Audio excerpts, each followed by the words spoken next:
Di sumipot yung totoong kalaban. Oo. Nakakapikon, pangit tuloy yung tinanghal. Uy.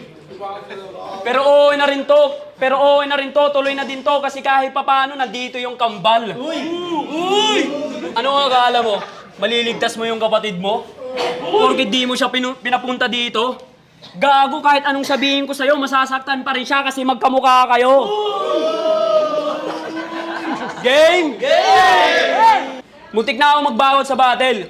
Alam niyo nito, sinaalanganin talaga ako. Kasi maliban sa may battle din ako sa FRBL, yung mga araw na nagandato, ako namang busy sa pag-aasikaso ng requirements para sa trabaho. Kaya malaking oras yung nalaan mo sa akin. Kasi pag matalo mo ako, big deal sa'yo. Habang ako, maliban sa makakapanood lang ng finals nila Good Kid, sabi ko na lang din na, okay, not bad, may TF, panggas na din to.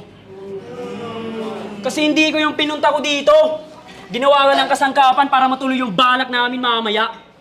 Dahil